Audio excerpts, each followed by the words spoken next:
Now, whether I'm working inside my shop or I'm outside in the elements, writing the rain all-weather notebooks keep my notes in good shape. Write in the rain notebooks repel rain, sweat, and grime. Hi everybody, this is Leah of seejanedrill. Now I know you're looking at a nail and it's got a bend in it. And the thing is, you can drive a nail that has a bend. And I'm going to show you how to do that. In addition, I'm going to show you how to pull really stubborn nails. There's a couple tricks I want to share with you. Now, tip number one is a lot of people think that once you get that bend in a nail, it's just time to pull it. And the truth is, it's easy to drive a bent nail.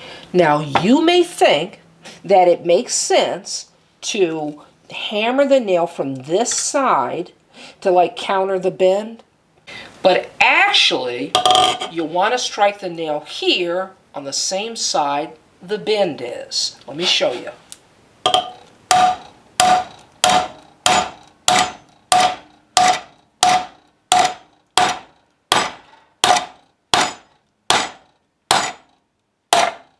And that's how you drive a bent nail.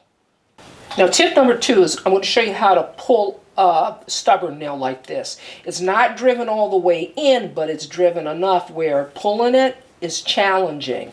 And the reason for that is, well, our pivot point, which is this right here, you might as well consider that the fulcrum, and this is a lever, all right?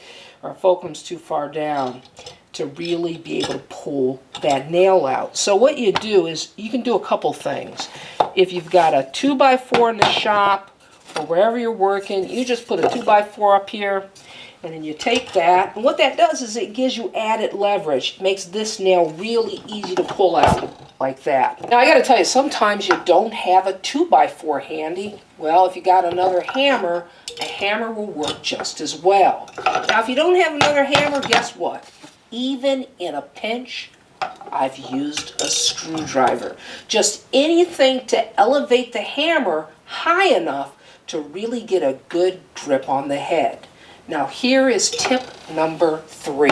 Sometimes you're in a place like you're up on a roof and you don't have another hammer or screwdriver or anything to put next to the nail to act as your fulcrum, okay? You can't get leverage on it. And the way you deal with a stubborn nail like this that's really driven and buried into the wood is you got to pound it down. Just like that, okay? And you allow the bend of the nail to help you pull it out. And what I'm going to do is I'm going to take the claws of my hammer and I'm going to shove it right underneath the nail, okay? I've got it under there. All I got to do is tip the handle of the hammer toward me. Watch. There we go. So I want to end with a fun fact. Check this out. See these marks right here? Those are called gripper marks. And maybe you're thinking, oh, okay, gripper marks, Leah, they're there to help my hammer's claw grab the nail when I'm pulling it out. But that's not it. Here's the thing. These marks are just remnants of the machining process, but they have this serendipitous role in carpentry because when you drive that nail, it actually helps the nail grip the wood like a ring-shanked nail would. This is Leah saying you can do this. See you next time.